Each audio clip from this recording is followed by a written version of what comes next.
Okay, now we finally come to the year 508 BC. Welcome back. We are now going to look briefly at the democracy that Cleisthenes, as Archon of Athens in 508 BC, was able to establish in Athens. Again, although we refer to it as a democracy, there are a couple of important points to clarify. First of all, once again, it is unlikely that the Athenians themselves would have referred to this form of government using the word demokratia as we know it, because that word was not used until quite a bit later.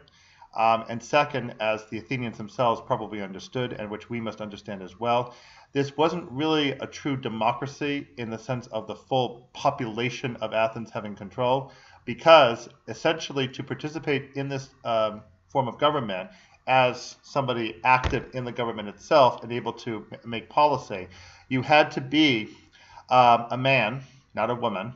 You obviously had to be an adult over the age of 18. You had to be a freeborn citizen of Athens, which means not a slave, and also not a metic, one of the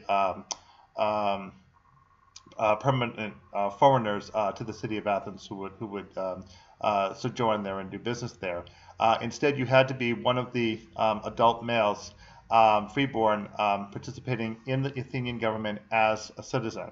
So that would actually restrict the available portion of the populace quite a bit. And of course, even if you go even further down, you have to remember that many of the adult men who might have been eligible out in the countryside might not have been informed enough about affairs at Athens itself to be able to participate intelligently. They might not have been educated. They might not even be literate, possibly. So the number of people who could really participate was probably no more than a few hundred out of tens of thousands of people who probably lived in the city of Athens altogether. So that's why democracy is not entirely an appropriate term, but it is in fact the term that was later used to refer to the Athenian government, and that's why we use it as well. So this form of government that Cleisthenes came up with was still important to understand, because it was a major departure from the form of government that Solon had come up with about 90 years prior to this. So first of all, a major change that was done with the population of both Athens and Attica as a whole was that instead of having only the 4 property classes that Solon came up with, that you heard in the previous video, we now have 10 tribes of Athens. You can see here the number 10 referring to the number of generals. The 10 tribes of Athens were themselves each divided into 3 tritues, which were basically thirds. So that means that there would be 30 tritues altogether. The 10 tribes were responsible annually for each electing a general.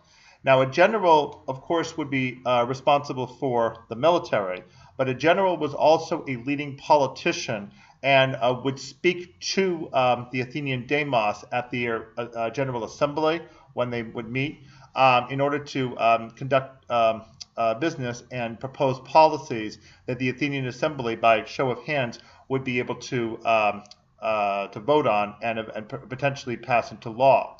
So you have to realize that you're talking about tribes that aren't necessarily just in the city of Athens itself, but actually lying quite a bit outside the city, out in the countryside area.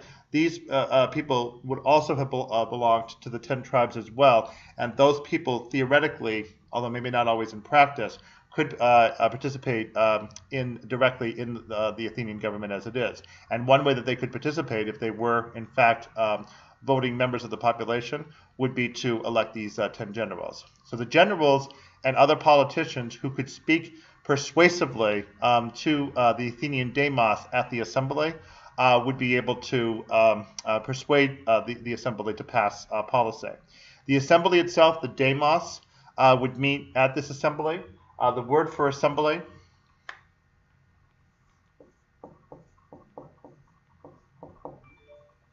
is ekklesia, E-K-K-L-E-S-I-A.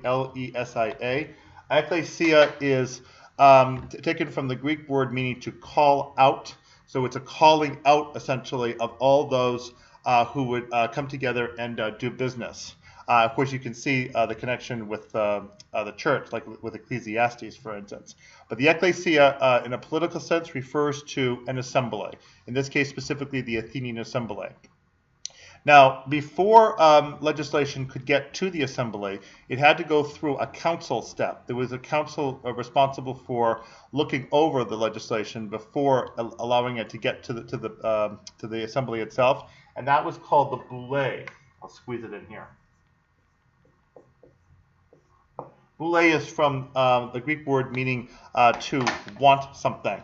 So the boule is essentially the council that makes decisions about what the city wants, in fact, to hear and make decisions about. So these 10 tribes would convene the assembly. Each of the tribes was responsible for 1/10 of the year for running the assembly, and that the tribe that was responsible for that was the Prytany tribe.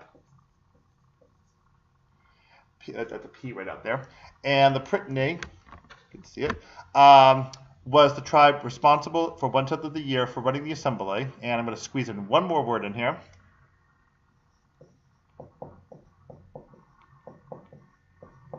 The person who was in charge of actually convening the meeting, like a chairman, essentially, was the epistates, E-P-S-T-A-T-E-S.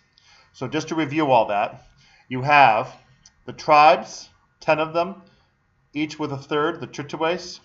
We have the tribes electing generals, who are these politicians and military leaders. You have the Prytany tribe responsible for convening the assembly for 1/10 of the year. You have the epistates, who is the person chosen from the Prytany tribe to actually convene the meeting and be in charge of it. He would have that position for a single day. And then you have the boule, which is the council that brings legislation to, in front of the ecclesia, decides that the legislation is allowed to go. Now, that's all the political part of it, the civic part of it. Ordinary citizens of Athens would be registered now by demes, which are territorial districts inside the city of Athens itself and also all around in Attica. At age 18, an Athenian male citizen eligible for the citizenship would be registered in accordance with his deme. And one major change, therefore, for Athenian men was that in past times they would have been named after their fathers. But now the name that they would get would be their own proper name and then the deme that they would be coming from. So as an example, Cleon, a politician whom we're going to hear quite a bit about later, rather notorious, would have been called Cleon from the deme of Paphlagonia, as an example. Now, while all this was changed from before, this was newly instituted in the city of Athens. For right now, the Areopagus Council and other of the civic institutions that Solon had put into place remained in power. So still trials at this period are being conducted by this high court. Now, bear that in mind because we're going to compare that to later days, especially when we review Aeschylus's play Eumenides, that this particular council is going to have an alteration, a very important one, later on as things develop further with Athenian democracy. All right then, we have seen the development of democracy, and you should understand that this is the democracy that had to fight in the Persian Wars that we discussed in a previous video. The Persian Wars, in response to which we had your first play that you read, Aeschylus's play Persians. What we're now going to do is